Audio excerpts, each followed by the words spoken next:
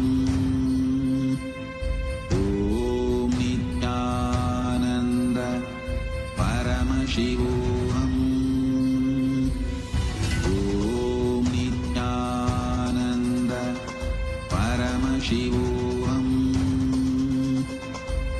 Om Nithyananda Paramashivoham. Om Nithyananda Paramashivoham. Om Nithyananda Paramashivoham.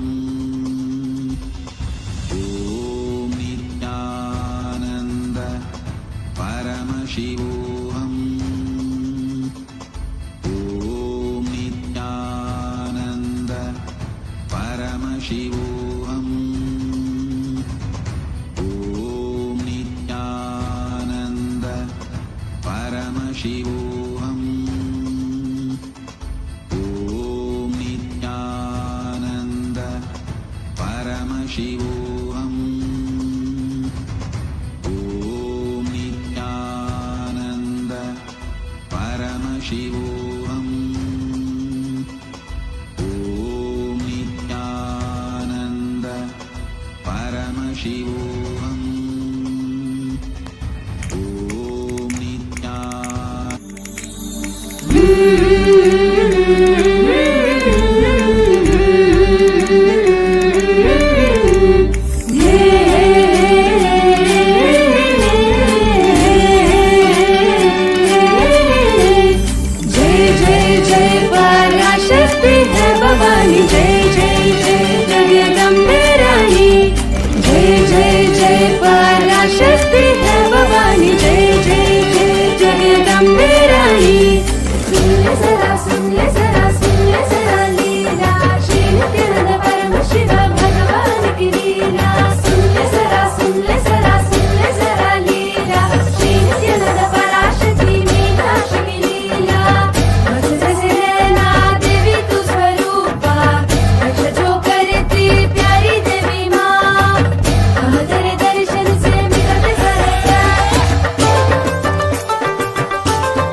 नित्यानन्दं परमसुखदं केवलं ज्ञानमूर्तिं द्वन्द्वातीतं गगनस्पृशं तत्त्वमस्याधिलक्ष्यम् एकं नित्यं विमलमचलं सर्वदी साक्षिभूतं भावातीतं त्रिगुणरहितं सद्गुरुं तं Namami.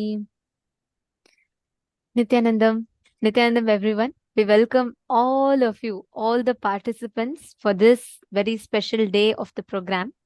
Today is a very, very important and a very beautiful day because we are going to be learning one of the most important secret aspects for success. We're going to be we're going to be learning about what do we need? What is that one secret ingredient? What is that one secret component we need for success? And how can we achieve that success? So we're going to be learning about the secrets of super determinism.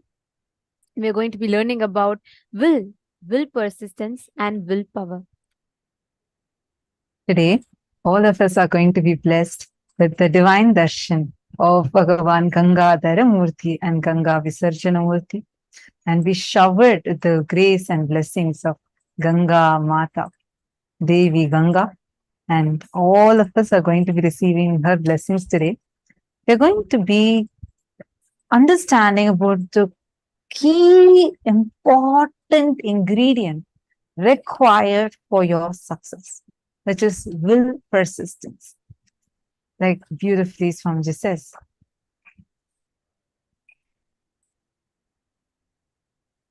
Ganga breaks the Himalayas not by power, but by persistence. And today, that is that persistence that each of us are going to be receiving. That is that will persistence we are going to be working on and awakening inside ourselves. So are you all ready for today's day? How many of you are ready? Please do let us know.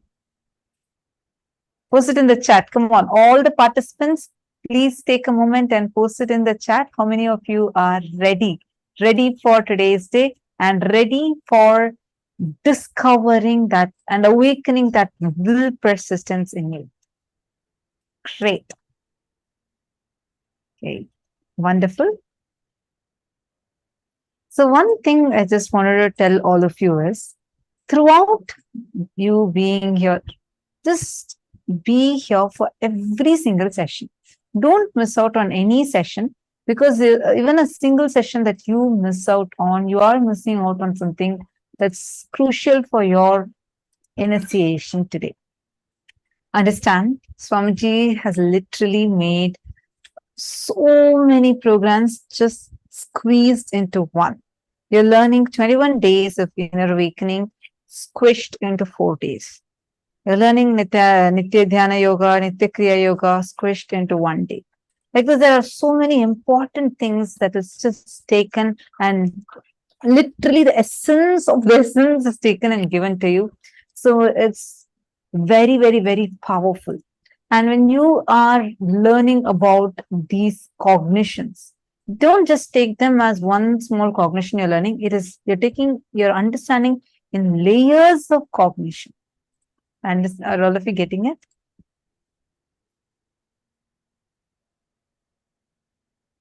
Great.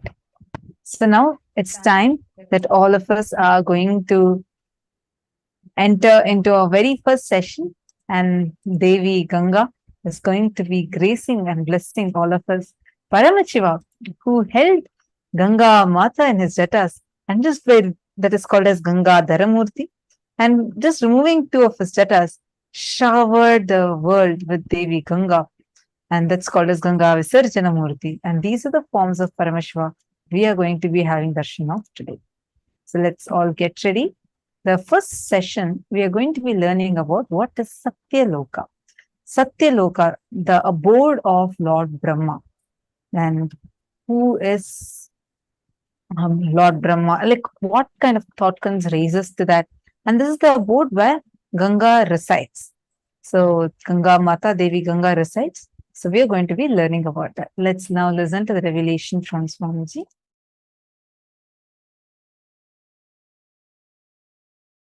There are vertical time zones, Bhur, Bhuva, Suva, Tapas, Satya.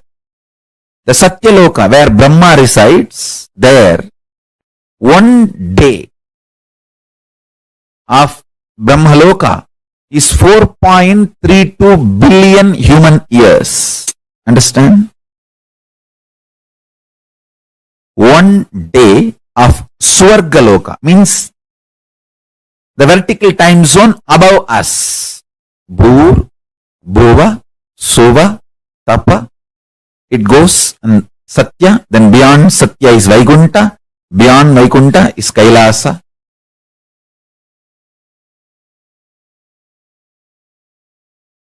Below Atala, Vitala, Sutala, Talatala, Batala. Understand, I am not giving you some superstitious theories. No.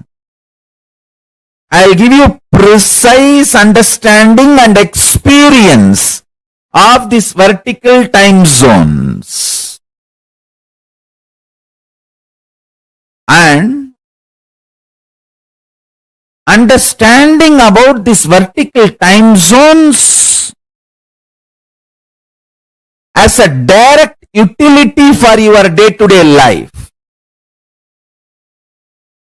It can bring tremendous physical health, mental health, psychological wellness, a very powerful way of existing, and above all, life of Paramashivoham. You can exist embodying the space of Paramashiva, state space of Paramashiva, and manifest powers of Paramashiva.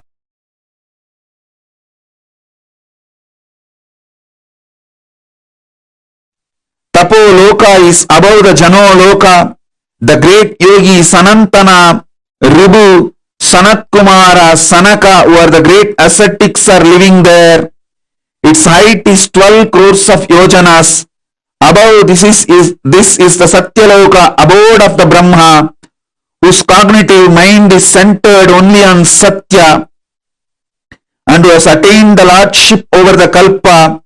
Because of such powerful cognition, it's abounding in all kinds of the wealth and awe-inspiring objects and enjoyments. Its height is 16 crore of yojanas. Savitri, the Vedas and the Upavedas are there, assuming their relevant forms above the Satya Loka.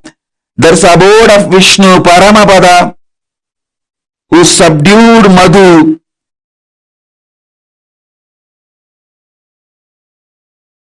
Discovering the principle on which all the universes function, all the dimensions and planes, 11 dimension, 14 plane, actually 3 planes fall in one dimension itself. One plane does not fall into any of the dimensions. 14 planes, 11 dimensions. All of them function on one principle. For example, if you are habituated for New York lifestyle and enter into old Varanasi, you will have a big cultural shock. If you are habituated to old Varanasi and enter into London, you will have a big cultural shock. Listen carefully. The American dollar may be useful in America. Indian dollar may be, Indian currency, rupees may be useful in India. Malaysian ringgits may be useful in Malaysia. But gold is a universal currency. The whole planet Earth, anywhere, the gold can be used as a currency. Same way, there is certain culture, mental setup, software useful in New York. There is certain mental setup, culture, lifestyle useful in Bangalore. There is certain culture, mental setup useful in Varanasi. There is certain culture, mental setup useful in Germany. If you move to a different place, you will have a cultural shock. But there is one culture, one principle common to the whole 14 planes and 11 dimensions, the whole Brahmanda.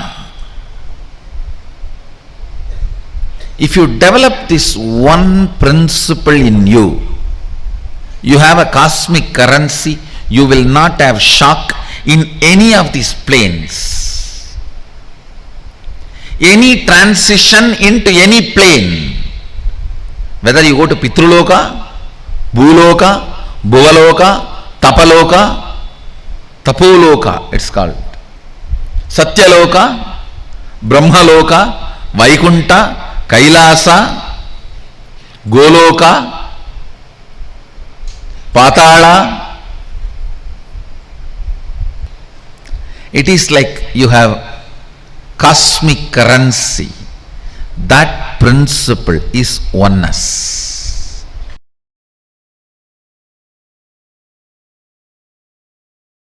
Your breathing becoming intense, especially through certain activities opens up those dimensions, those planes,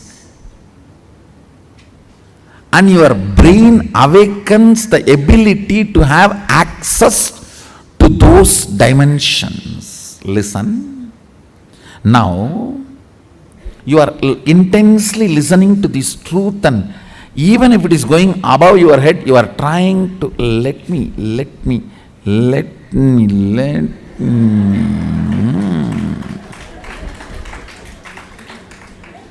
Then your breathing actually gets into certain subtle flow, which is intense. Subtle don't think means shallow. No. In subtle breathing also it gets intense. During the puja, that subtle intensity happens. During the kirtan, raw intensity. During the yoga, a programmed intensity. Understand? Regulated intensity is yoga.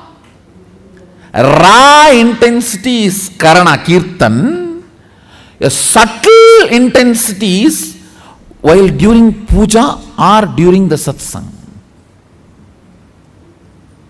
Now, your breathing is getting subtle.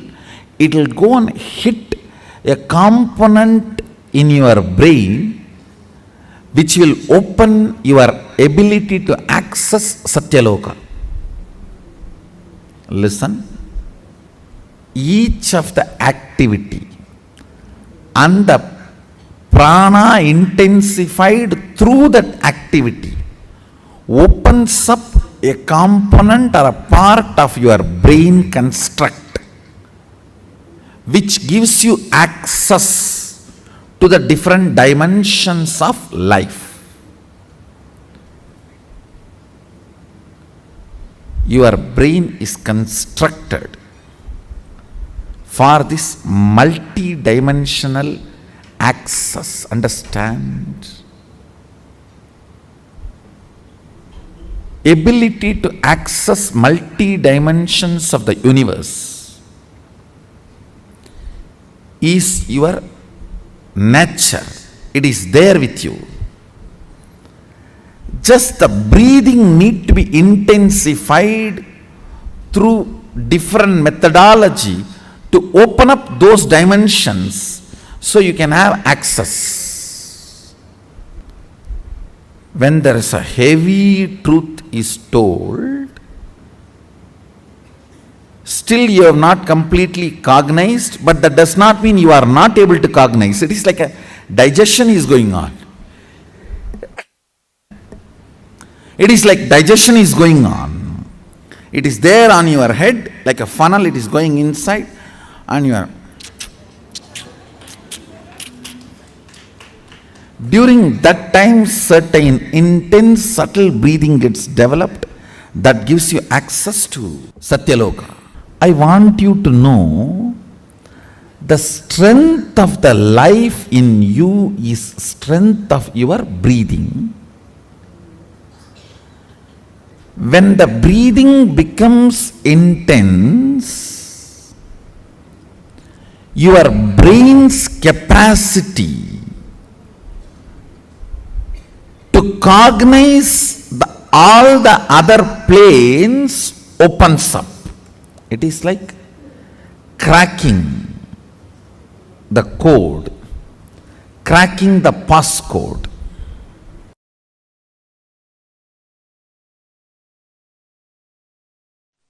Listen, if you are experiencing oneness, it is Maharloka. If you are experiencing oneness during the multiple expression, even though there are many people, but you know you are in all of them, that is Jana Loka. Even if you listen to these powerful cognitions, you will be irreversibly empowered.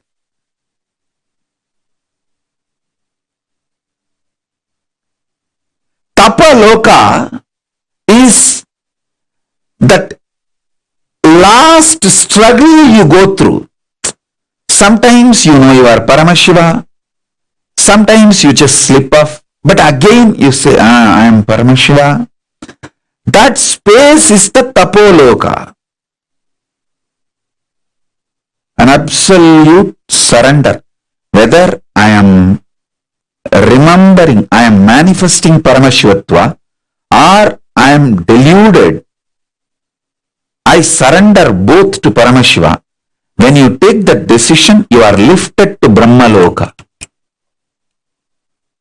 You move to the Brahmaloka. The deep surrender lifts you to Brahmaloka.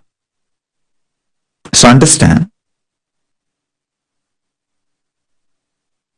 Then from there you move to Parandama, Vaikunta, and Kailasa, then Mahakailasa itself.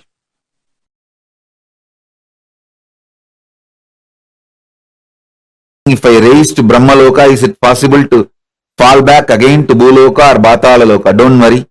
Even if you raise up to Swargaloka, very rarely people fall back.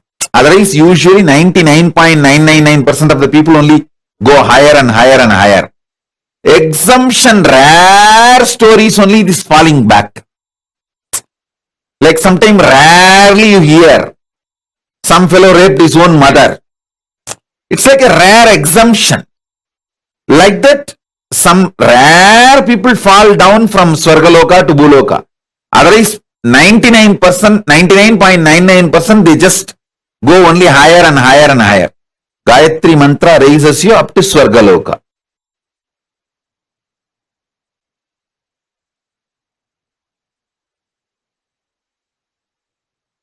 All Purusha, Prakriti, everything you know ends in Brahmaloka.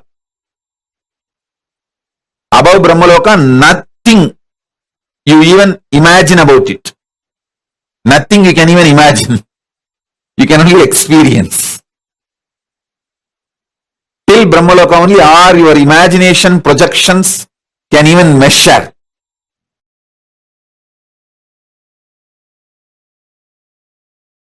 Yes, listen. Are you all ready? Shall we enter into the Brahmanyana session? The Satya Loka, pure intelligence session. Oh God.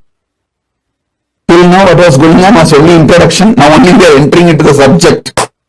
Come on. See. What is Brahmanyana? Aham Brahmasmi. Tattvamasi. Ayam Anma Brahma. Sarvangalvidam Brahma. Prajnanam Brahma. Listen, I will explain everything. I will explain everything. Just listen to all these words I am uttering. Aham Brahmasmi, Tattvamasi, Prajnanam Brahma, Sarvangalvidam Brahma, Ayam Anma Brahma, Shivoham, Soham. All these statements mean the same.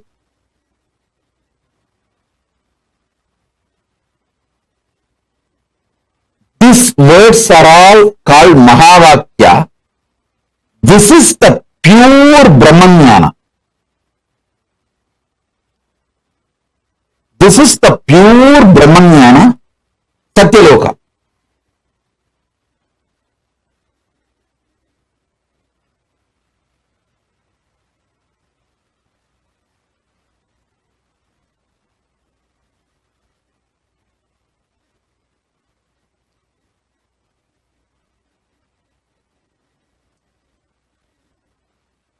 Tattvamasi means you are that.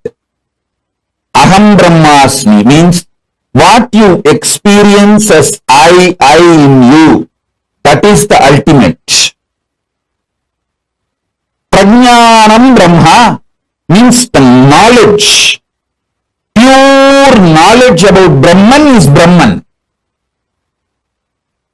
I am Atma Brahma. What you experience as Atma is Brahman. Sarvam Galvidam Brahma. Whatever is, which you can imagine, not imagine, whatever is Sarvam Galvidam Brahma.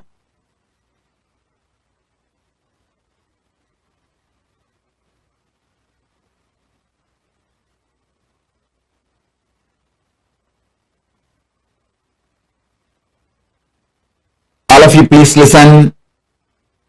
Complete attention please. Prajnanam Brahma means complete knowledge about Brahman is Brahman. Sarvam Kalvitam Brahma, everything exists. You know, you don't know, everything is Brahman. I am Anma Brahma. Your very soul, core is Brahman. This knowledge leads you to Brahmaloka, space of Parabrahma. Listen. Satya Loka and Brahmaloka is one and the same. Even if you reach Satya Loka, that's enough. From there, automatically you will merge into Parabrahman. Making this truth not as first priority, but only priority, takes you to Brahmaloka. Now, whatever I said, these few words, whatever you can capture, whatever you understood, type it. Then I will take you to the next step.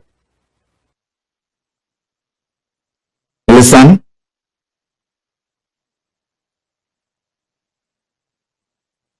Making Brahmanyana not just your first priority, making that as your only priority, makes you manifest pure intelligence.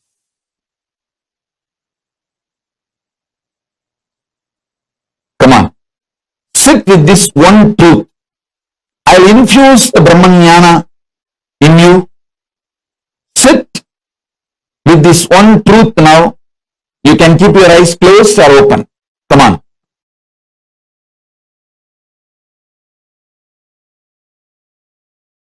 If you start cherishing the idea, I am eternal, means you are eternal. Aham Brahmasmi. Start cherishing the truth. Aham Brahmasmi means you are eternal. Whatever you feel as you is eternal.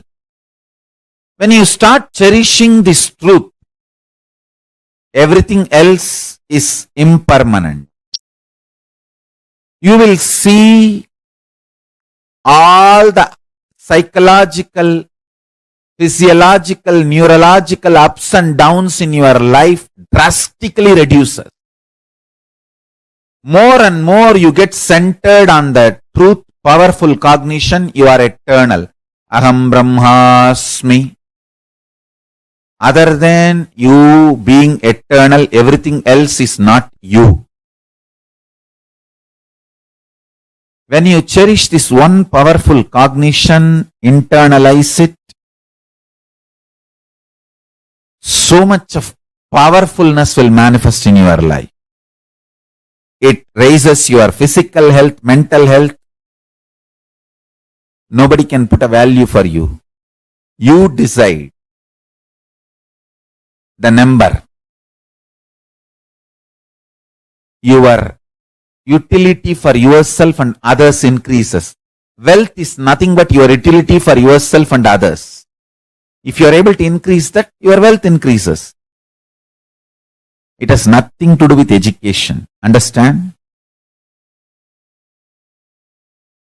Qualification is different, competence is different. Life is all about competence, not about qualification. Qualification may be an initial visiting card, good visiting card, but that doesn't make you successful. Competence makes you successful. Powerful cognitions makes you competent.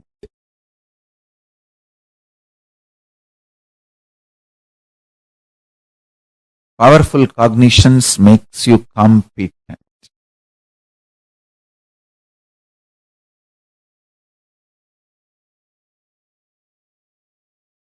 The most sweetest word Parabrahman wants to hear is Aham Brahmasmi. You declaring I am Brahman, oh God, I am Parabrahma. Paramashiva is waiting for you to declare, hey, Paramashivoham. Understand this. Understand one thing. Evolving in cognitions is absolutely celebrated in multidimensional logic. This is one of the most important truth. Ontology of Paramashivam in Paramashivam ontology, there is no space for jealousy, there is no anxiety, there is only one thing. If gods are anxious, they may be anxious for you to become them, you to realize oneness with them, that's all.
Now what we all learned is about the Satya Loka. How the abode of Brahma exists. And this is literally like how Swamiji described, this is that last struggle. Before you achieve that enlightenment, that last struggle you go through is the Brahma Loka plane. And the moment you come out of that struggle, you will be in Satya Loka and you'll be liberated from there also. This is the plane where the Brahma Vidya is the ultimate knowledge, ultimate enlightenment knowledge flowers inside of you.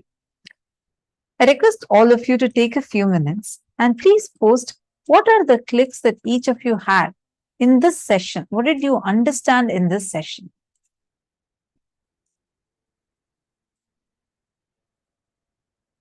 Understand.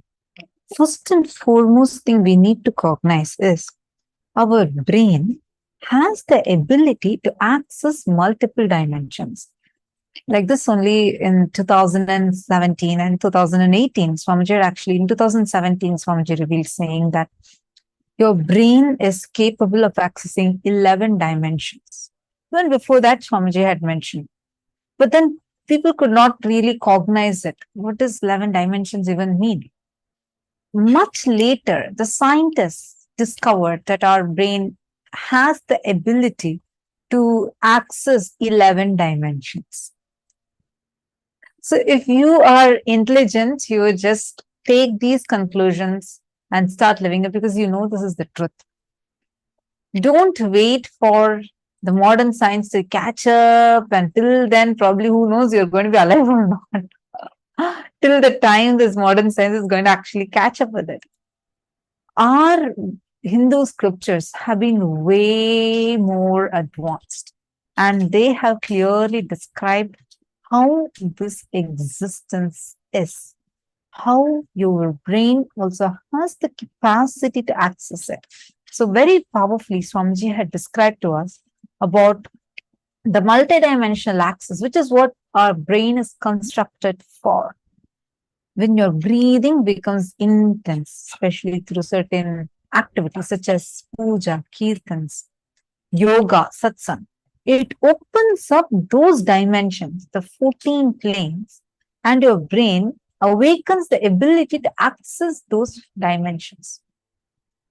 Are you all understanding?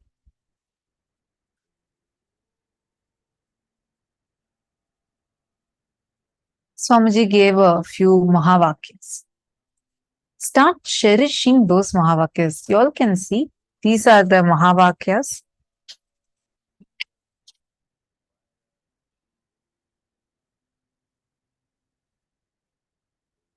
The great declarations in the Hindu Vedagamas that lead you to that experience that you are eternal, ultimate. Swamiji told a few. Aham Brahmasmi, what you experience is I in you. That is the ultimate. Actually, these are all, how much of a translations you read, you can just understand it. It's a rough translation. But what these come from is little. Aham Brahmasmi means I am the ultimate. Prajnanam Brahma. Your knowledge about Brahman is Brahman. And I am Atma Brahma. What you experience as Atma is Brahman. Sarvam Kalvitam Brahma. Whatever you can imagine, can't imagine is Brahman. Like this, all these are Mahavakyas. So what Swamiji had also revealed in this session, right? Start cherishing that truth. The ultimate truth, Aham Brahmasmi, I am eternal. Whatever you feel as you is eternal. When you start cherishing this truth, everything else is impermanent. You will see all the psychological, physiological, neurological ups and downs in your life drastically reduce. Take a few minutes and please pen down what you understood from this session. Take a few minutes and please pen down what are you understanding from this, and how do you see, as when Swamiji is telling, start cherishing this as your cognition. What do you understand by it? And how can you start cherishing this as your cognition? Take a moment and please post.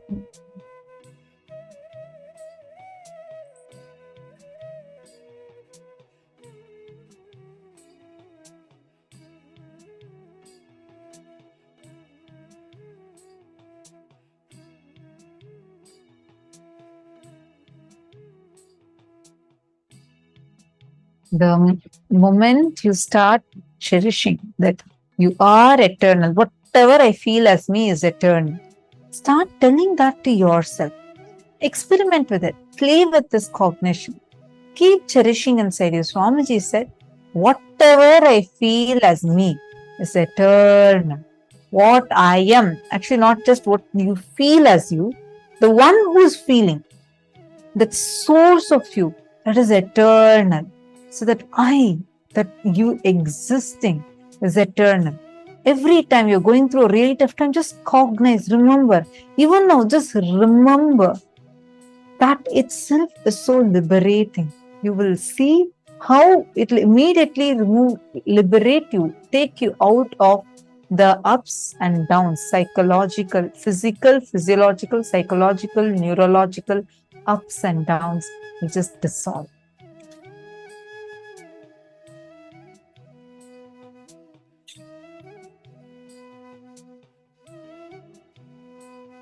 Now,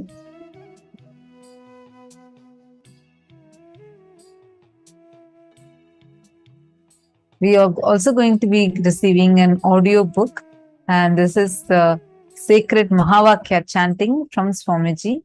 All of us are going to be receiving this as a gift today.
Now, today's deity, Devi Ganga, Swamiji beautifully tells Ganga is all about will persistence.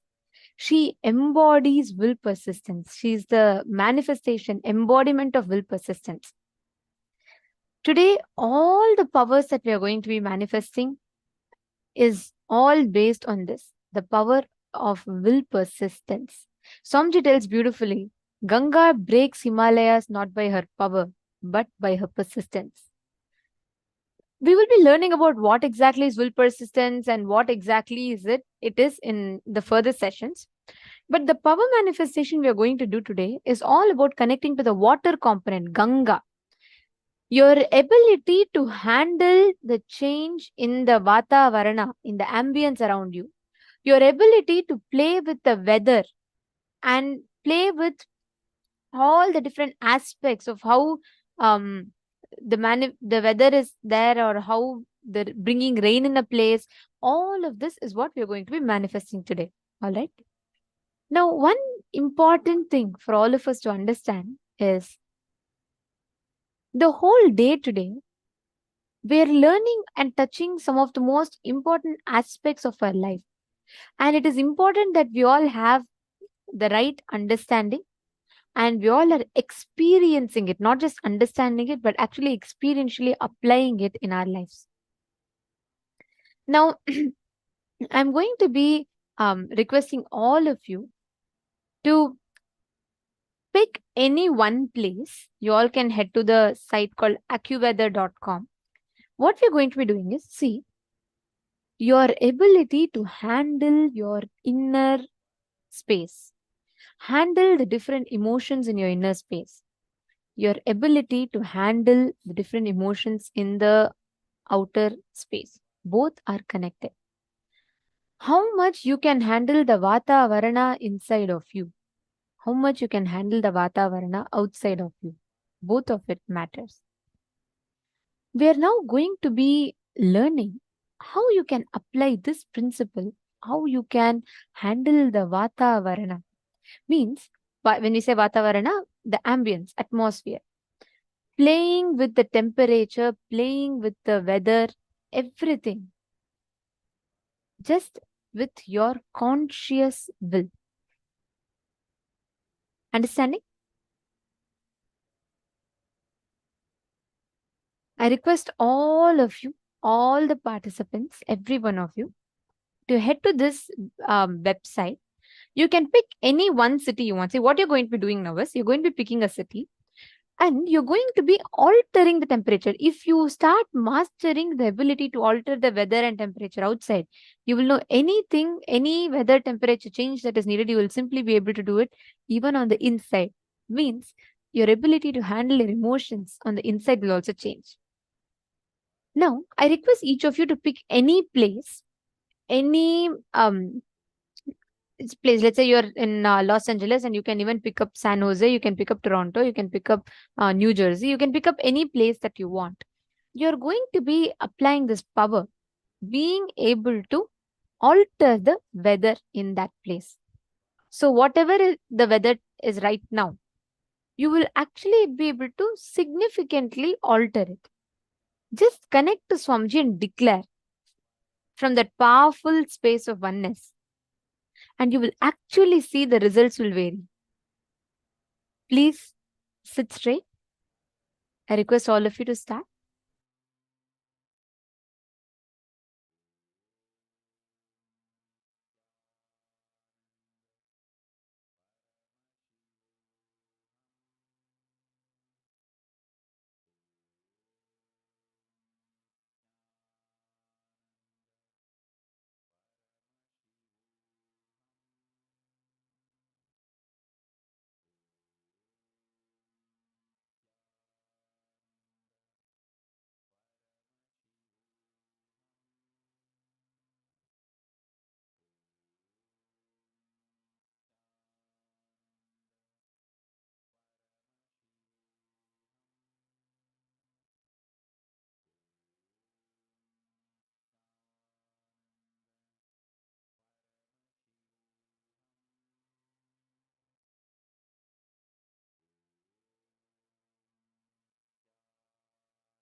Let us now enter into the next session where we will be learning about Ganga, the happening of Ganga, and how Mother Ganga, Devi Ganga, came into planet Earth.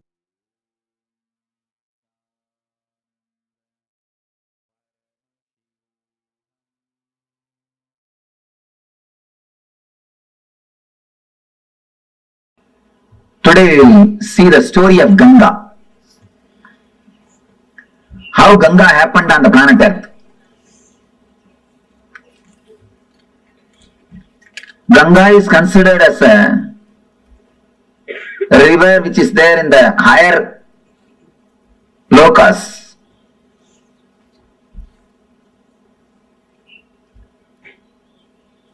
It was there with the Kamandalu of Brahma. Means this is the energy, this is the water energy of existence.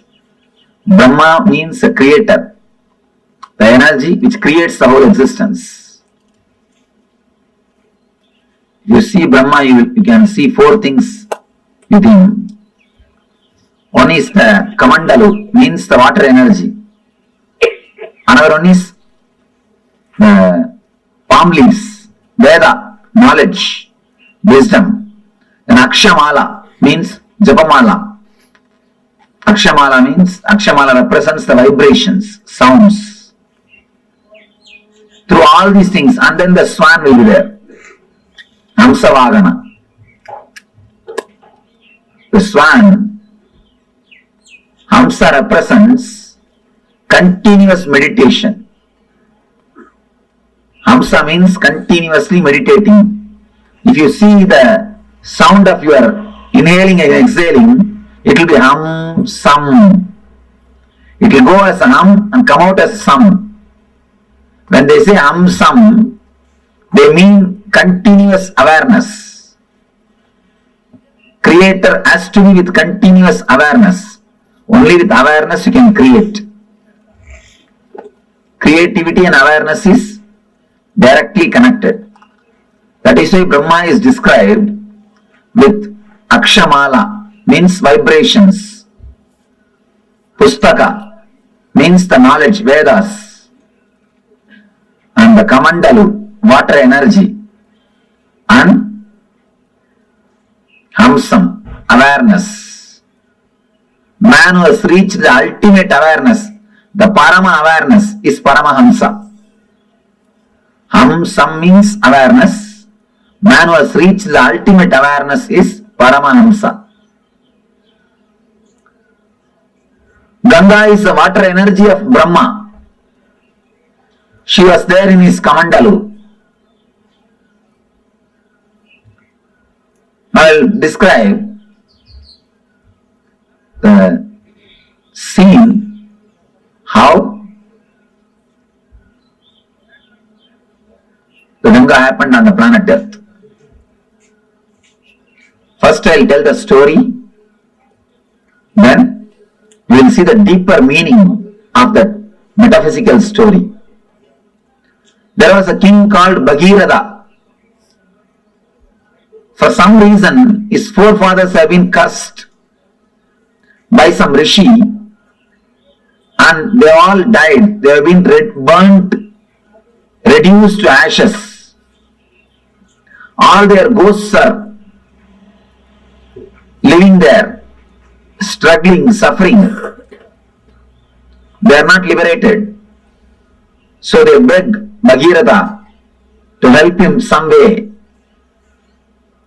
Bhagirath decides, I have to do something and liberate.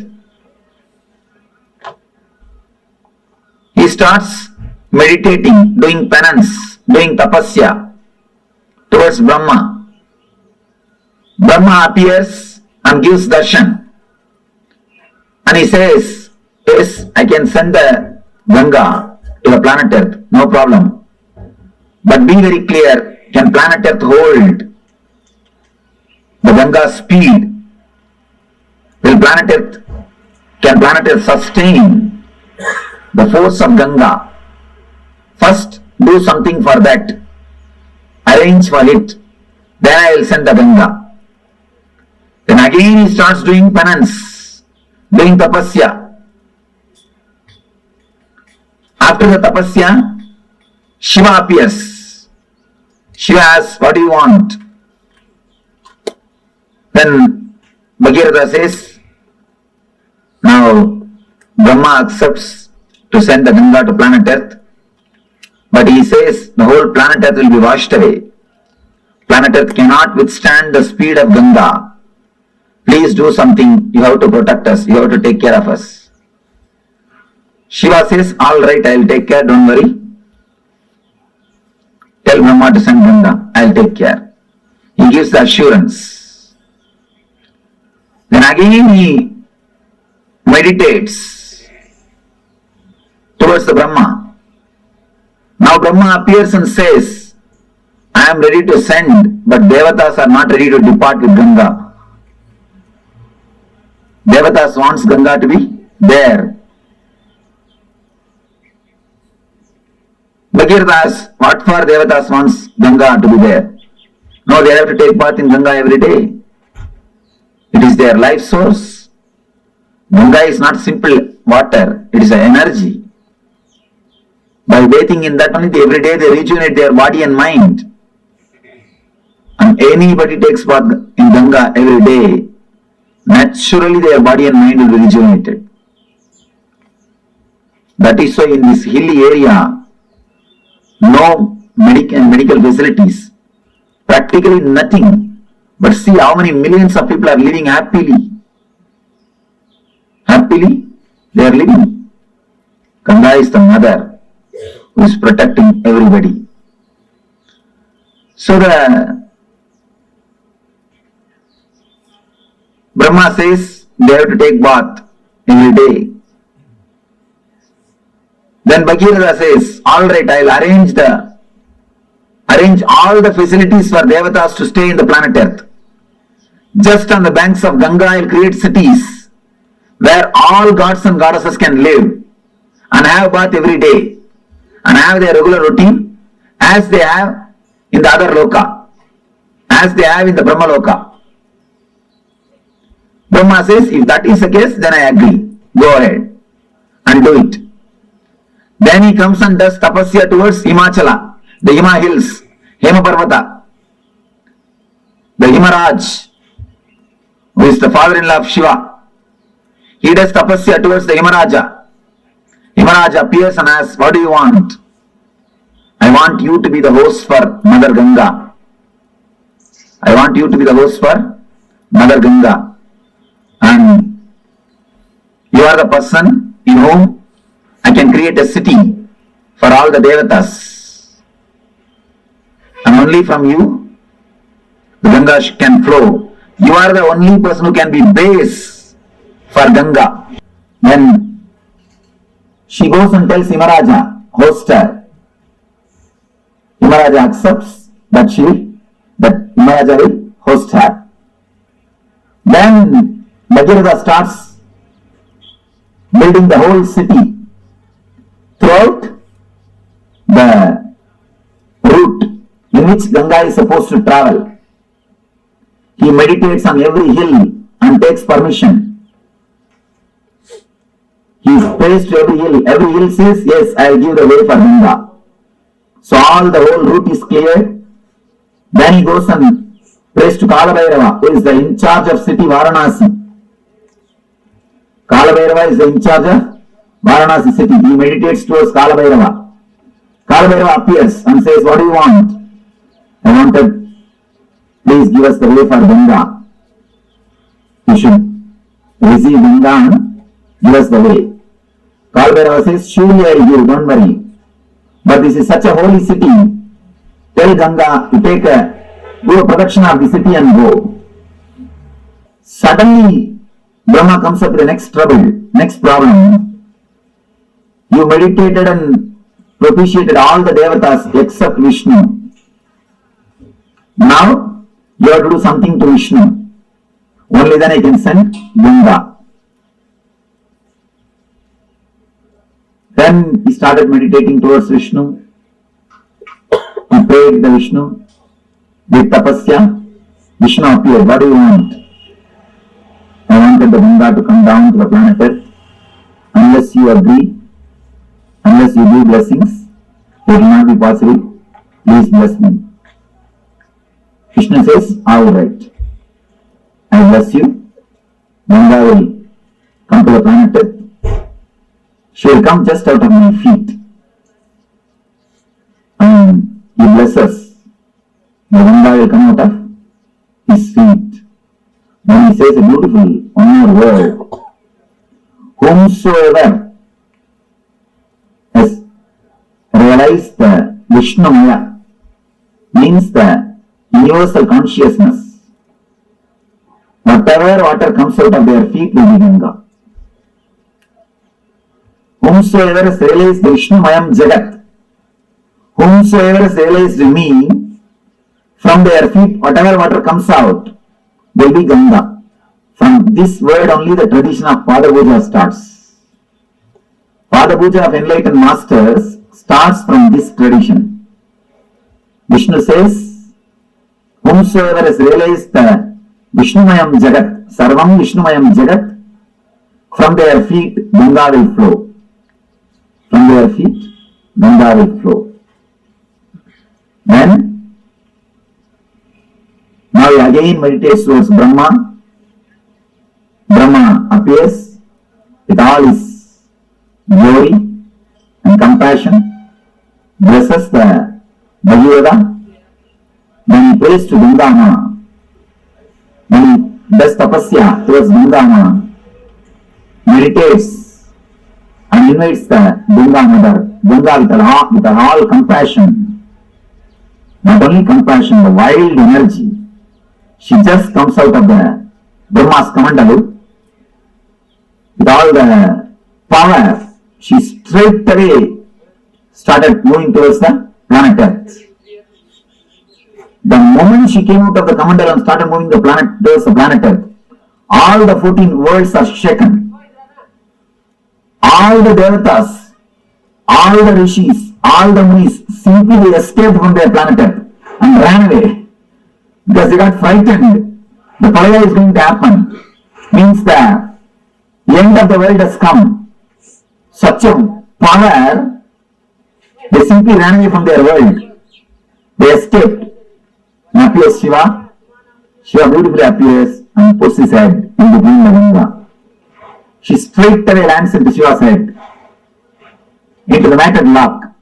The next thing, she gets locked in the hair itself. She is black. Here, Bhagavān is sitting, waiting for Ganga for one kalpa. What has happened? They are receiving the call, she has started already, but she has not landed. Already she has started, but she has not landed here. What happened? What happened in the way? Again he meditates towards Shiva. Shiva appears and says, yes, she is there in my head. Now what do you want me to do? Bhagavān says, please just send her a little bit. Don't hold the whole thing. Then Shiva says, oh, is it so? Alright. Then just, he moves one hair. Just he does. Only one hair moves. And from the one hair gap, just Ganga comes out and lands on the Himalayas and comes. That is the river which is flowing throughout this planet Earth. And that is the perennial source. That is the Ganga. By flowing through this way, she fills the ocean. Understand? The story says the ocean itself is son of Ganga. Varuna Raj is son of Ganga Mata. Water is supplied to the ocean by Ganga. That is the story. Originally there was no ocean. There was no water on the planet Earth. It is through Ganga first water came to the planet Earth.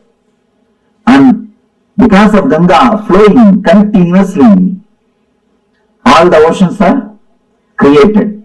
It is from Ganga, original water source started.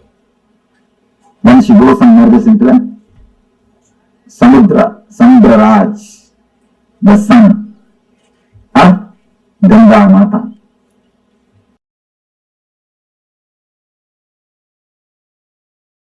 Ganga is a river of knowledge, a river of enlightenment. There are some slokas which says just by drinking the Ganga water you can get enlightened. With all my integrity and authenticity, I can vouch with my integrity and authenticity. Just by living around Ganga and drinking the Ganga water every day, even remembering the Ganga's sacredness, one can become enlightened. Because it's such a powerful technique, powerful method, powerful process.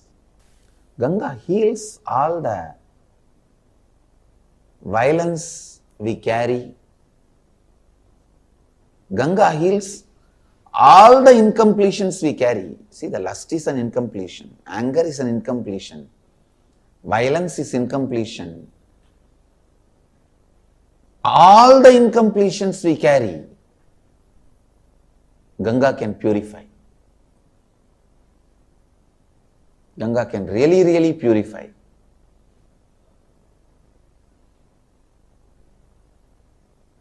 I used to sit in the banks of Ganga, just seeing. I have realized the oneness with Ganga. How the things float on the waters of Ganga does not pollute Ganga. Same way I have seen the thoughts and incompletions floating in my inner space does not make my inner space polluted. It does not touch my inner space. When you understand your incompletions are not powerful enough to make your inner space incomplete, you become eternally complete.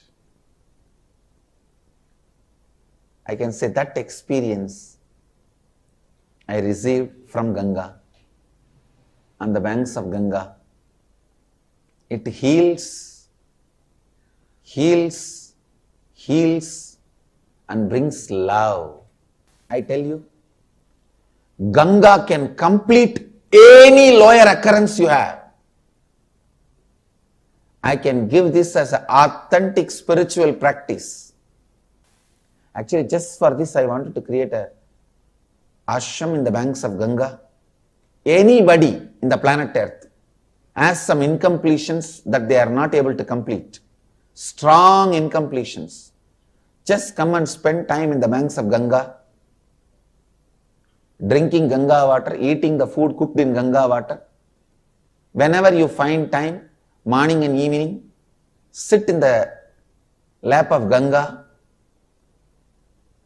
sleep in the breeze of Ganga. I tell you, with all my integrity and authenticity, Ganga will complete you. Because even the people who are dead, their incompletions, curses given to them, their incompletions, she has completed. And you are alive. She can enter into your muscle memory, bioenergy and complete you. Do pranayama in the banks of Ganga, that Ganga prana will go inside. Eat the food cooked in the Ganga water. Drink Ganga water. Live in the banks of Ganga. Sit in the banks of Ganga and meditate. Sleep in the banks of Ganga. In her breeze. Enjoy the weather in the banks of Ganga. I tell you, she can complete you. That is why many sadhus who live here, even if they don't do any spiritual practice, they will be liberated. They will become a Jivan Muktas. Just because of Ganga's power to complete. She is here to complete. The tradition says sadhana done in the Ganga's bank brings thousands of times more result. It's true.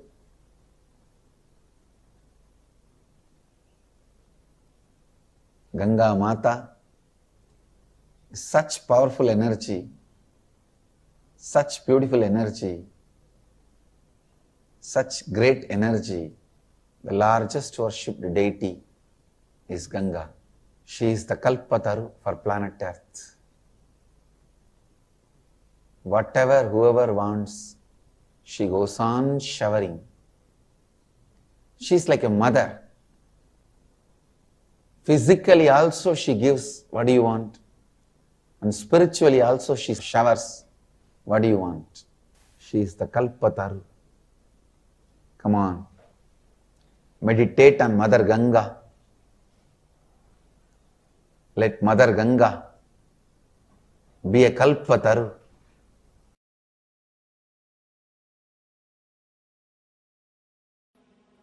Now you understand the whole story of Ganga from the dimension of a spiritual enlightenment. Actually, the whole story is metaphysical expression of Bhagavān's enlightenment. The whole story is the metaphysical expression of Bhagavān's enlightenment. First thing, Bhagavān is tortured by the past samskaras, engrams. That is the elderless who are not liberated, who are still there hanging around him. He is continuously tortured by the past samskaras, engrams. So he does tapasya towards the creator of the whole universe. Continuously meditates. He wants the knowledge, the energy to be flooded on him so that all the engrams will be washed away. All the engrams will be destroyed. And one more important thing, Ganga came, she washed all the ashes of Bhagavān's forefathers and liberated all of them and gave ultimate enlightenment to Bhagavān, and she is here, liberating people. So he is praying he is meditating towards the Creator, the divine energy, so that the energy can be flooded on him. The Shakti can happen to him. All the engrams will be washed away. He will be liberated, enlightened. The first darshan of Creator is what I call first experience, Satori. Understand, why do you think Brahma is described with a forehead? Don't think four heads are there. He can see complete 360 degree. The first experience is what is described as Brahma. The man who gets the experience of seeing complete 360 degree is what we call Brahman. He has achieved Brahma. He has achieved the Brahman consciousness. Whosoever gets the experience of seeing this side 360 degree and this side 360 degree achieves the Brahman consciousness. Bhagavān achieves Satori, first experience, glimpse. Then the Brahma says, enlightenment can happen to you, but be very clear. Will your body stand? Prepare your body and mind. Will it be able to stand, sustain? Prepare it. Then it will happen forever. Prepare yourself. Create the maturity so that the energy can be with you forever. Then Bhagavān starts his tapas. Bhagavān starts his tapas.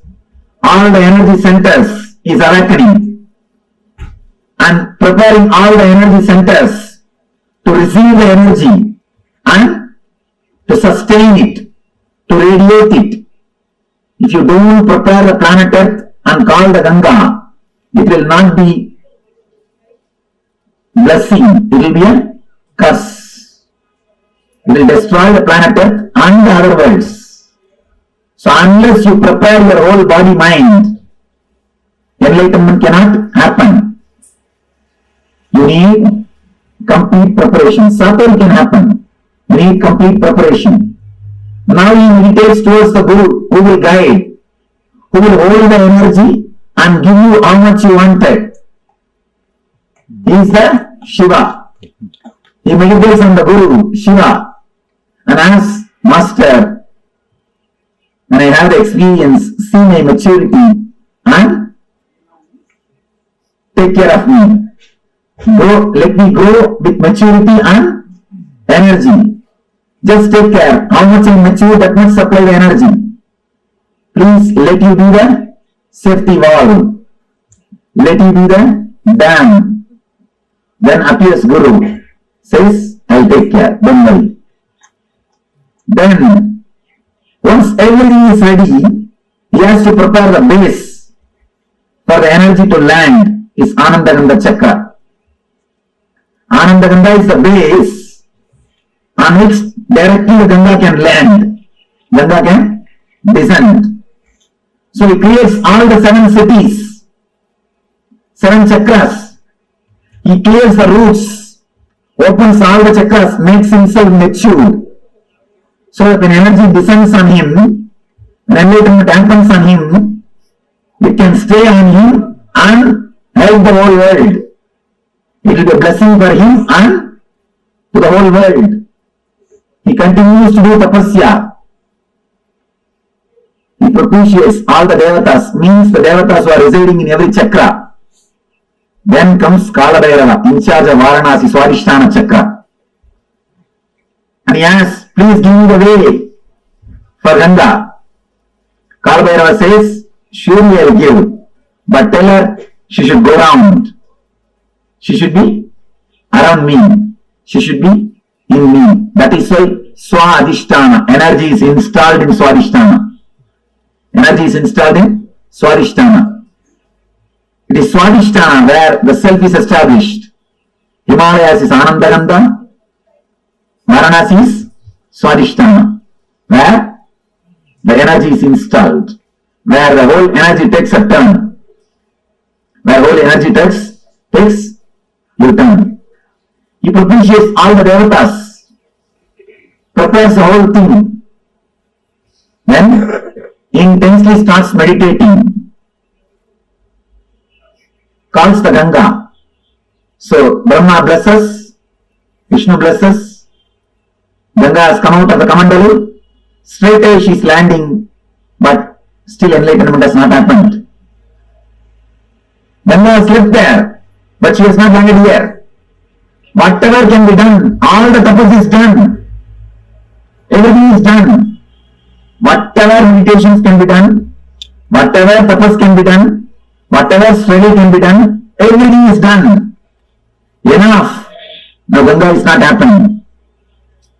He just relaxes, dropping all the efforts. Enough now, nothing can be done. What to do? Nothing can be done. So when he relaxes, surrenders at the feet of Guru, the Lord Shiva, out of his grace and compassion, he moves one hair. Then lands Ganga in Anandagandha Chakra to flood the whole world with the spiritual energy and runs to all over the world, not only to Bindasagar, till Yogi, and moves all over the world, and blessing the whole world during the Yuga Suba and Parasuba. Not only washing the environs of Bhagavata, blessing the whole planet Earth, whole universe, by radiating the divine energy, by radiating the spiritual energy, by radiating Ananda Shakti. Ananda Shakti, the Ananda Shakti, which has liberated Bhagavāna, which has liberated the whole humanity, which is liberating millions of seekers. The Guru's grace, Ananda Shakti, let it liberate all of you. Let it flow in all of you. Let it be in all of you. Let it purify all of you Let it radiate in all your beings.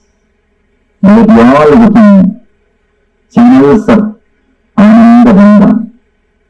Let all become Ananda Shakti.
Swamiji so beautifully revealed about Ganga, the embodiment of will persistence.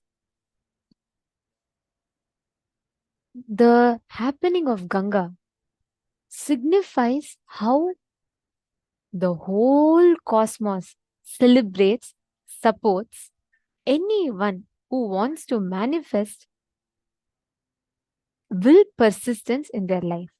If you are ready to have the will persistence, if you are ready to experience will persistence in life, then Paramashiva, the whole cosmos will work to make it happen.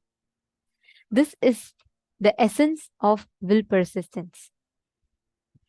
And Ganga signifies, symbolizes, personifies this principle of will persistence.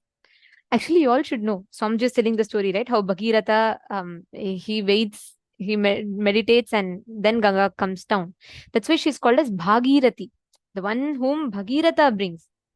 And Devi Ganga is so beautiful. Like, she signifies this profound happening, manifestation, embodiment of will persistence.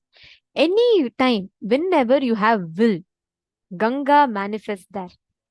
Actually, it is only in Hinduism you will find such a beautiful tradition. Anything to make it sacred, we worship that as mother. Just look back in Hinduism, right? You cannot actually disrespect anything. In like normal Western culture, we try to teach that as a moral, like, okay, the moral values. But here in Hinduism, it is not moral to bring and add sacredness to anything. In Hinduism, you can never exploit anything. You can never take anything for granted. Because in Hinduism, to add sacredness to something, we simply declare that as Mother Ganga. Mother. Like, for example, when we have to give reverence or importance to the food, not waste food, we call it as Annapurani, Devi Annapurani. For us to add reverence to the knowledge, we call it Devi Saraswati. For us to add reverence to nature, we call it Prakriti, Bhuma Devi. For us to add reverence to Mother planet Earth, we call her as Mother Earth, Bhuma Devi. For us to add reverence to water, we worship her as Ganga Mata.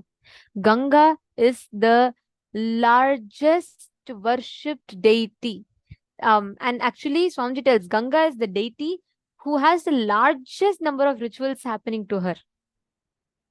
Ganga directly flows from Paramashiva's head to Bhuloka. Understand? Ganga is literally like she's flowing till now. She is flowing from Kailasa's Paramashiva's head to Bhuloka. This is what Ganga represents. Ganga is the happening of the cosmos, which is purely, she is the embodiment of will persistence. You cannot break something by power. You can only break by persistence. What does that mean? Understand, most of the times we all tend to get we try to fit ourselves, we try to do things in our limited understanding of what are the efforts we need to take and so on. But actually, it is never based on how much power you have that you manifest things. It is based on the persistence of you. That is exactly what Ganga represents. Swamiji tells Ganga is the river of knowledge. She is the river of enlightenment. There are some shlokas which say, just by drinking the water of Ganga, you can get enlightened. Devi Ganga is so powerful. Ganga, Ganga Mata, she completes you. Because even the people who are dead, their incompletions, lower occurrences, their incompletion, everything she completes it. She completes it. Just if you are connecting to Ganga, she will complete you. That is what is Ganga. Swamiji tells beautifully, from Swamiji's own life, Swamiji tells that Swamiji used to sit in the banks of Ganga and just seeing, Swamiji used to experience that oneness with Ganga, how things float in the water of Ganga but do not pollute Ganga. Same way, Swamiji tells the thoughts float in us but never pollutes us. When you understand your incompletions are not powerful enough to make your inner space incomplete, you become eternally complete. That's the whole game of life. That's the whole thing, how life happens. If you just understand everything is floating, actually you all should know. Ganga, literally people throw the ashes, people do all sorts of things to Ganga.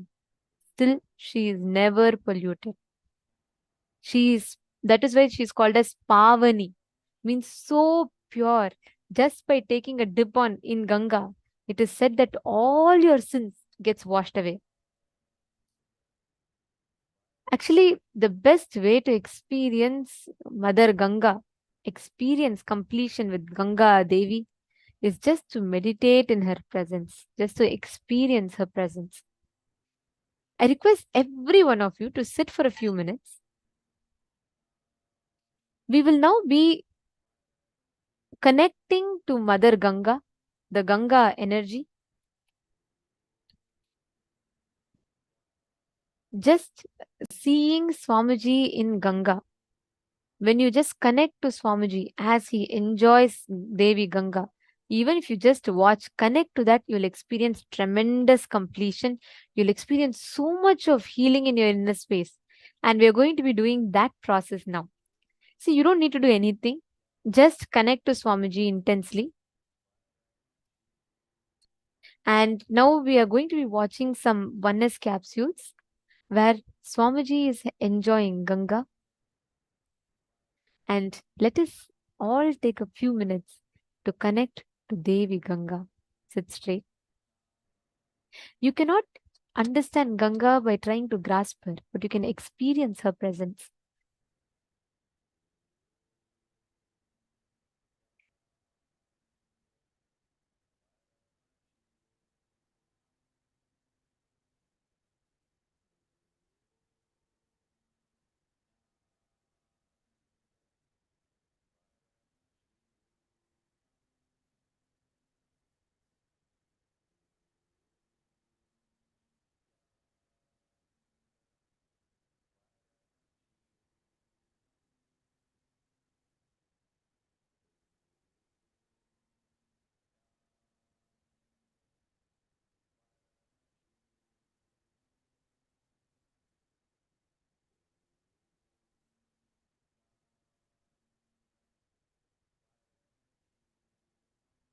Now, let us see the oneness capsules, how Swamiji enjoys Mother Ganga. Just connect to it. Just watch and connect to it. That's all. You don't even need to do it like a meditation process.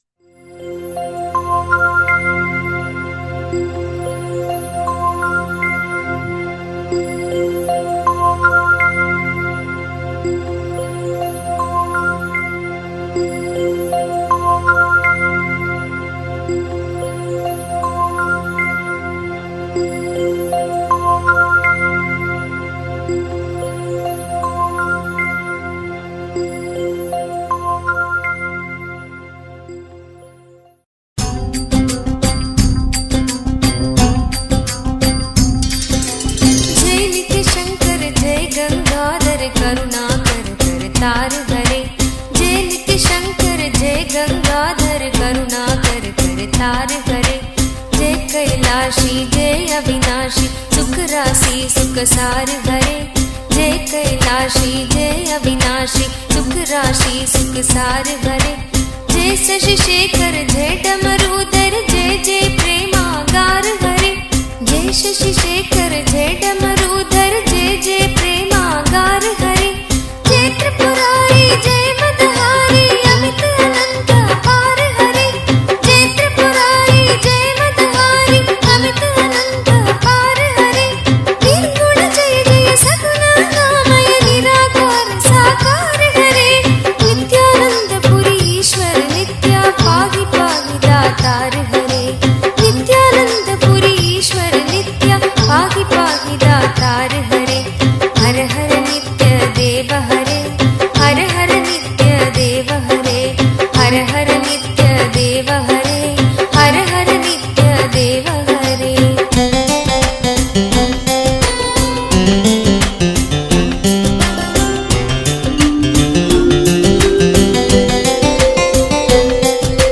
नित्य रामेश्वर नित्य नागेश्वर वैद्यनाथ केदार हरे। नित्य रामेश्वर नित्य नागेश्वर वैद्यनाथ केदार हरे। मल्लिकार्जुन सोमनाथ नित्य महाकाल ओंकार हरे। मल्लिकार्जुन सोमनाथ नित्य महाकाल ओंकार हरे। त्रयंबकेश्वर नित्य घुष्मेश्वर भीमेश्वर जगतार हरे।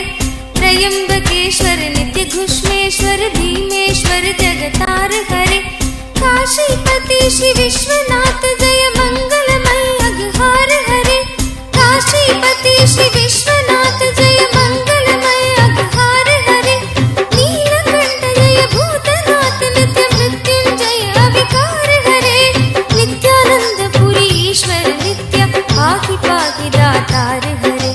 नित्यानंद पुरी ईश्वर नित्य पाहि पाहि दातार हरे। हर हर नित्य देव हरे। हर हर नित्य देव हरे। हर हर नित्य देव हरे।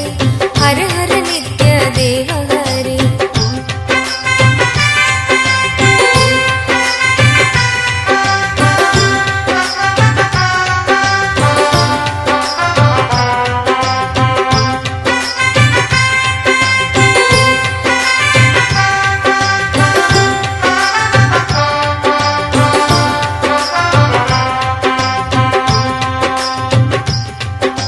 नित्य महेश जय नित्य भवेश जय आदिदेव नित्यानंद विभो। नित्य महेश जय नित्य भवेश जय आदिदेव नित्यानंद विभो।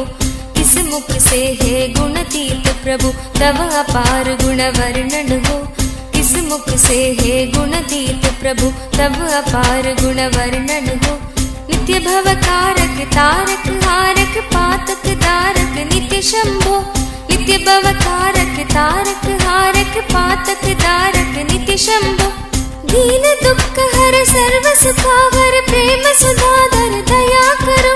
दीन दुख हर सर्व सुखावर प्रेम सुधाधर दया करो। पार लगा दो भव सागर से बनकर करुणाधार हरे। नित्यानंद पुरी ईश्वर नित्य पाहि पाहि दातार हरे। नित्यानंद पुरी ईश्वर नित्य पाहि पाहि दातार हरे। हर हर नित्य देव हरे। हर हर नित्य देव हरे। हर हर नित्य देव हरे। हर हर नित्य देव हरे। जय मन भावन जय अति पावन शोक नशावन नित्य शंभो। जय मन भावन जय अति पावन शोक नशावन नित्य शंभो। विपद विदारण अदम उबारण सत्य सनातन नित्य शंभो। विपद विदारण अधम उबारण सत्य सनातन नित्य शंभो। सहज वचन कर जलज नयन वर धवल वरण तन नित्य शंभो। सहज वचन हर जलज नयन वर धवल वरण तन नित्य Shambho.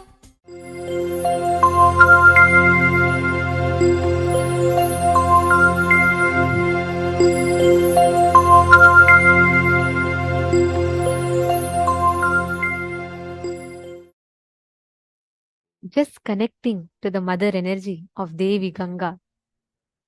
This mother energy of Devi Ganga is enough to complete you, to fulfill you, overflow through you. Actually, Swamiji tells beautifully how each time that you experience, whenever you remember Mother Ganga, she just flows through you. She fulfills you, overflows through you. Understanding? If you just connect to this energy of Mother Ganga, actually, Swamiji tells very beautifully, whenever you experience that connection, right? Whenever you connect with Ganga, Swamiji tells the whole nature will listen to you. If you just build, you don't even need to do some extraordinary effort. Yes, Masiavu, I request you to please mute.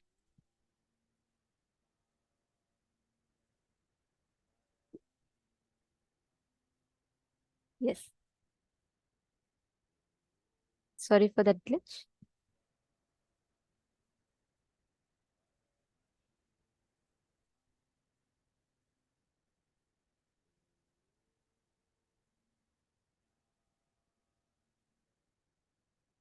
Hope all of you are able to hear now. Okay. Now, see, all of you are here, right? Just connect to Ganga. Sit now. Okay, Ma Karin, you're asking which place? This is Varanasi, Ma. Ganga in Varanasi. It's a very beautiful. Actually, you should see whenever Swamiji sits in the banks of River Ganga, right? Oh my God, Swamiji will just be in that overflowing love with the whole cosmos. Because, like Swamiji tells, whenever you sit, even sitting in the banks of River Ganga will overflow and fulfill you. Just sitting in the banks of Ganga will bring so much of completion in your inner space. You're understanding, ma? Very nice. Actually, all of you sit now, intensely connect. You will see that just by, you don't even need to try focus, meditating, nothing. You can connect to Ganga and you will see automatically from that reverence when you worship, when you say, Ma, Ganga, please can you come, please can you just flow here? She will simply listen to you. Ma Jyotikonda is asking, it's Rishikesh. Actually, Ma Ganga flows all the way from Himalayas. She merges into Bay of Bengal. So it's a long journey. She flows in different paths. Swamiji has been to Ganga and Haridwar. Swamiji has walked along the banks of Ganga fully. So yes, in different places. This particular oneness capsule is from Kashi, Varanasi. Ma. All right. Now I'm going to request each of you here to connect with this mother energy, Devi Ganga, and manifest the power of being able to change the Vatavarana, change the temperature. Take a few minutes, chant the Mahavakya.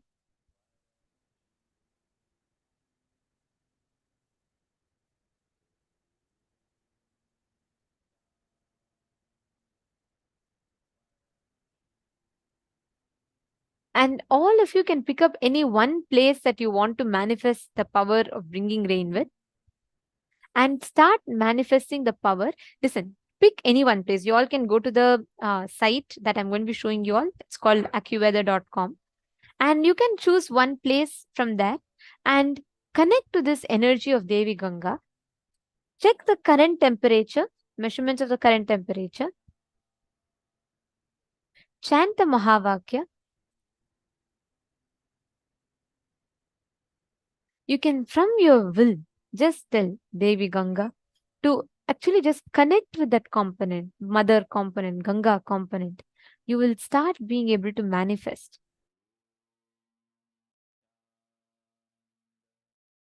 Paramashivoham. Om Nithyananda.